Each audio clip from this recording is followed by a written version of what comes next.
Pemirsa, kembali kita bersama-sama belajar firman Tuhan. Pelajaran sekolah sahabat kita pada hari Senin yang berjudul Susu dan Makanan Keras. Saat ini saya bersama Pendeta Dr. W.L. Limong, Ketua Kompres DKI Jakarta, dan Pendeta Paul Taksiobing, Direktur SSPP Kompres DKI Jakarta. Langsung saja kepada pelajaran kita hari Senin, susu dan makanan keras. Kira-kira Pak Pendeta Limong boleh sampaikan apa kira-kira maksud penulis di dalam menempatkan pelajaran hari Senin, susu dan makanan keras ini. Dalam pelajaran hari Senin ini, Rasul Paulus melihat bahwa di jemaat Korintus itu pertumbuhan rohaninya terganggu. Dia melihat dari segi waktunya dan keadaannya, sebenarnya sudah pantasnya mereka ini adalah orang-orang yang bertumbuh dalam kerohanian menuju kepada kedewasaan. Agar mereka mudah mengerti apa yang dimaksudkan Paulus tentang kondisi rohani mereka, maka digambarkanlah bagaikan seorang bayi minum susu yang sebenarnya sudah harus makanan keras, makanan orang dewasa. Ini yang menjadi tantangan di sana. Apa yang terjadi? Rupanya pada waktu mereka ini menjadi orang Kristen, di gereja kita itu tidak terarah mulai dari kesederhanaan hidup dan penerimaan kebenaran sampai nantinya mereka ini mengadakan komitmen dalam hidup mereka untuk menginjil, lalu mereka menurut akan apa saja yang Tuhan perintahkan. Ini tidak terdapat, maka dia buatlah gambaran itu demikian. Jadi ada dua hal yang perlu kita perhatikan di dalam pertumbuhan seseorang mulai dia menerima Yesus sebagai juru selamat atau dibaptiskan sampai kedewasaan rohaninya, yaitu berkomitmen untuk menyampaikan Injil.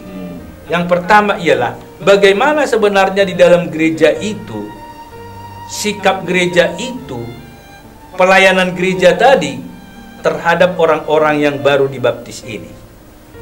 Jadi sangat dibutuhkan pemeliharaan untuk pertumbuhan. Yang kedua ialah bagaimana sebenarnya urutan pertumbuhan itu.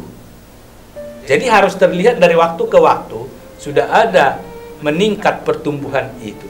Dilihat oleh Rasul Paulus di jemaat Korintus jadi seperti terlambat atau tidak beraturan pertumbuhannya. Maka dia katakan yang sebenarnya kamu sudah pantas memakan makanan keras, sudah berkomitmen untuk menginjil.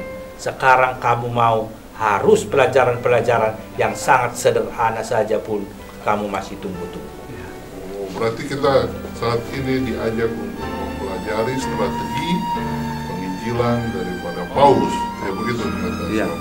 Terima kasih Pak Pendeta Siombing, kira-kira bisa tambahkan lagi. Jadi seharusnya begitu orang dibaptis, kemudian mereka mendapatkan pelajaran-pelajaran yang baik, dan kemudian harusnya bergerak untuk apa? Untuk penarikan jiwa, tapi mereka malah melakukan justru mau yang enak-enak saja ya. Jadi memang kalau kita lihat di sini memang idealnya ya ketika seseorang sudah dibaptiskan menjadi anggota gereja, seharusnya kan harus bertumbuh terus. Ya, yang tadinya dia adalah menjadi murid dan pada akhirnya dia bisa menjadikan orang lain jadi murid. Jadi ini apanya? Jadi ini membutuhkan proses.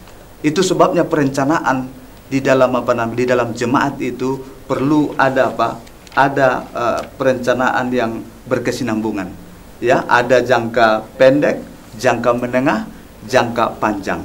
Ya, sehingga dengan demikian, ya ketika ini kita lakukan, maka salah satu contoh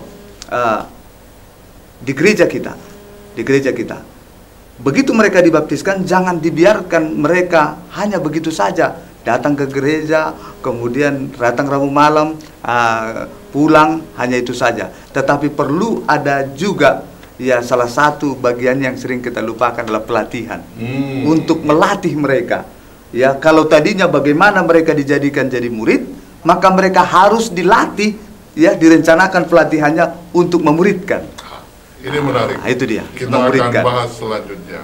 Pemirsa, seringkali kita melihat dan bersyukur bahwasanya jemaat kami sudah membaptis sekian orang. Ya. Tetapi setelah dibaptis, apa yang seharusnya gereja lakukan sesuai dengan strategi yang dilakukan oleh Paulus? Kita akan lanjutkan diskusi kita setelah yang satu ini.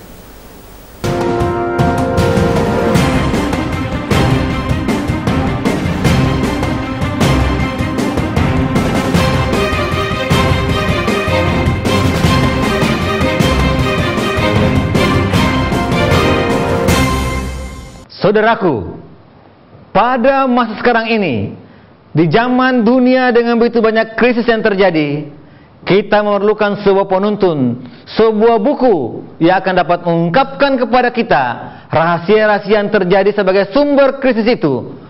Pada saat ini telah tersedia sebuah buku. Bacalah buku ini, sampaikan buku ini, bagikan buku ini. Buku kemenangan akhir yang akan menyampaikan kepada kita, membuka tabir rahasia pertentangan yang terbesar, di mana di dalamnya kita akan dapat mempersiapkan diri kita, iman yang teguh, menantikan kedatangan Tuhan kita, Yesus Kristus.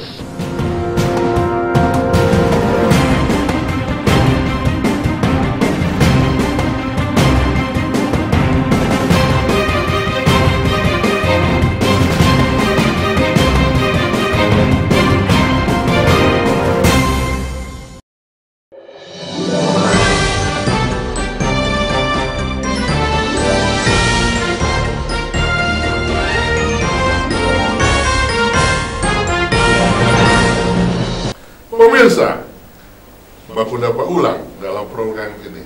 Baik, tadi kita sudah bahas, seringkali orang setelah dibaptis di gereja, kemudian nggak tahu apa yang mereka lakukan. Nah sekarang, Pak Pendeta Limbong atau Pendeta Poltas, apa yang seharusnya dilakukan oleh gereja kepada anggota yang baru dibaptis ini supaya imannya bertumbuh? Baik, mungkin saya sampaikan pengalaman kita ketika di Anggrek. Jadi salah satu program penginjilan dan sekaligus wadah pemeliharaan yang kita lakukan adalah lewat small group atau KPA. Jangan lupa KPA. Ya, KPA. Jadi saya memperhatikan ketika KPA ini berjalan sesuai dengan teritorinya masing-masing, maka mereka sangat bersukacita ketika ada anggota tumbuh atau tamu yang dibimbing terus, diperhatikan terus sampai dibaptis. Setelah dibaptis, kadang-kadang kita sudah lakukan di gereja itu makan bersama, tetapi mereka akan buat lagi di KPA mereka. Dan kemudian mulai pelan-pelan orang ini akan diaktifkan. Ya, diaktifkan, terlibat. Yang pertama mungkin dia disuruh baca Alkitab, kemudian mulai disuruh dia berdoa, dan kemudian yang memperhatikan ini adalah anggota KPA itu secara keseluruhan yang dikoordinir oleh pemimpin KPA. Nah ini dia. Ya, jadi saya perhatikan bahwa kalau itu jiwa-jiwa baru itu telah dimenangkan dan kemudian dirawat dia di KPA, diperhatikan terus, dilibatkan terus, maka dia pun memiliki komitmen dan pertumbuhan iman yang luar biasa. Sehingga pada akhirnya tanpa kita sadari orang itu sudah mampu bahkan berkhotbah.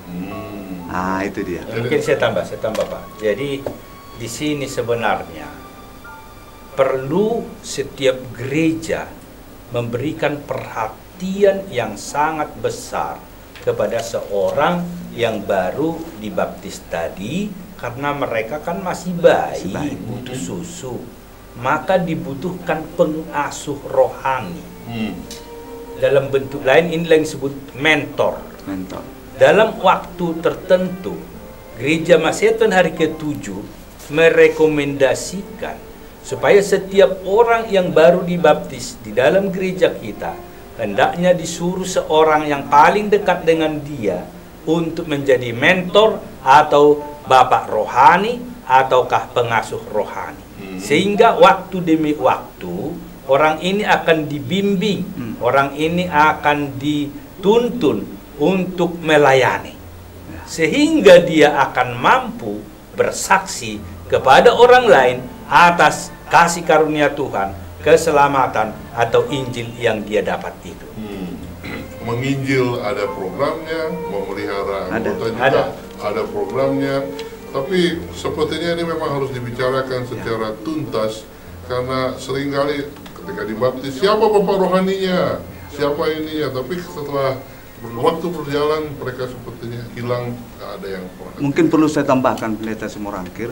Jadi bapak rohani ini kalau saya sih lebih kedepankan adalah dalam bentuk kumpulan yang disebut dengan KPA. Karena jangan lupa KPA ini sebenarnya komplit kalau dibilang dari segi makanan gizinya. KPA itu kalau saya lihat melalui pengalaman kami di jemaat, ya, khususnya di jemaat Anggrek, menghasilkan pertumbuhan rohani buat anggota. Begitu dilibatkan dia, terlibat dia bersama-sama, tanpa disadari bertumbuh rohaninya. Ya, dan itu juga KPA itu karena di sana kan kita pelajari itu ada dibuat di sana, berdoanya ada, kemudian belajar firman-Nya ada, bersaksinya ada, dan kemudian di sana juga ada fellowship, di mana kita bisa membangun hubungan lebih dekat, lebih akrab satu dengan yang lain. Bahkan kita juga akan menjadi satu tim di dalam pelayanan. Itu KPA dibuat di hari Sabat atau di hari? Enggak, di hari lain. Di hari lain. Dan di samping itu Pendeta Limong sedikit lagi mungkin saya tambahkan. Jadi Pendeta Simorangkir, yang saya lihat sekarang ini minim perencanaan yang dibuat di gereja, ada pelatihan setiap bulan. Jadi kalau kita di jemaat, ya memang ada setiap bulan itu ada satu kali pelatihan kepada pemimpin KPA. Dan yang kemudian ada juga satu kali dalam satu bulan itu dikumpulkan semua anggota KPA, di mana kita bisa sharing, saling melengkapi, sehingga dengan demikian melalui pengalaman-pengalaman di KPA antara satu dengan yang lain akan menguatkan seseorang. Dengan demikian, dengan terlibatnya seseorang di KPA, secara otomatis imannya akan terus bertumbuh, imannya akan hidup, dan dia pun tadinya sebagai seorang murid dan sekarang bisa memuridkan orang lain. Ya, jadi pelatihan pertama mereka itu sebenarnya diadakan di UKSS. Ya. Kelas sekolah sahabat. Apakah dia berdoa, baca firman, bersaksi? Ya. Ini yang perlu. Dan menurut hemat kami, UKSS kita sekarang tidak begitu aktif. Apa yang dikatakan Pendeta Sihombing, salah satu yang tidak terdapat di UKSS kita sekarang adalah nggak ada fellowship. Lalu inilah di dalam. Nah, sekarang mereka mau keluar lagi. Itulah KPA. Di sanalah juga mereka dilatih.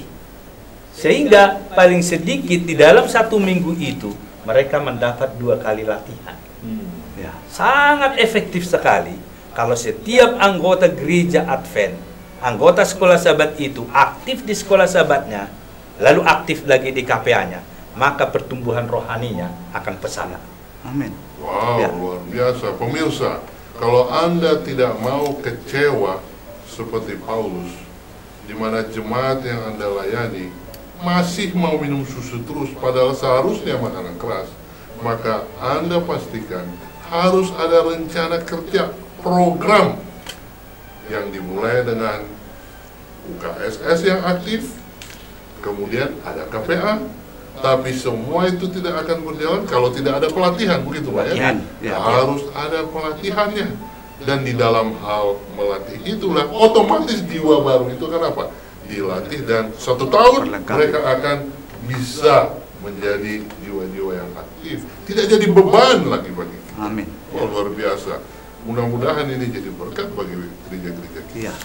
Mungkin ada hal-hal yang perlu ditambahkan lagi untuk pelajaran hari Senin ini. Makanya Pendeta Simorangkir, sebenarnya dari UNI pun telah diturunkan satu rekomendasi agar semua UKSS akan satu dengan KPA.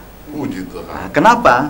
Oleh karena seperti yang dikatakan Pendeta Limbong tadi, bahwa UKSS ini jangkauan ke dalam. Dibekali mereka dengan firman, dibekali dengan pengetahuan, sehingga dengan demikian di KPA itu yang merupakan jangkauan keluar, dia bisa apa? Sampaikan bekal yang dia miliki setelah dia aktif dalam apa? di UKSS ini. Jadi luar biasa. Saya tambahkan sedikit lagi. Di dalam program gereja kita, inilah yang disebut reach up. Jadi di dalam UKSS itu reach up-nya dia. Iya. Karena ke dalam. Tuh, Hubungannya dengan Tuhan. Tuhan. Tapi tidak bisa hanya reach up, reach out, menjangkau keluar. Itulah dia di KPA-nya itu. Betul. Iya. Nah, kalau dua-dua ini sudah dia dapat, hubungannya dengan Tuhan, pertumbuhan rohaninya ada, lalu dia membagikan imannya, inilah namanya reach across. Rintangan-rintangan dan kendala apapun, mereka bisa terobos. Ya. Inilah hebatnya UKSS itu dengan KPA itu di dalam program penginjilan, di mana betul-betul ada pelatihan. Di dalam pelatihan itu, masing-masing yang baru bertobat ini, baru dibaptis, ada pelatih rohaninya atau mentornya. Amin. Haleluya.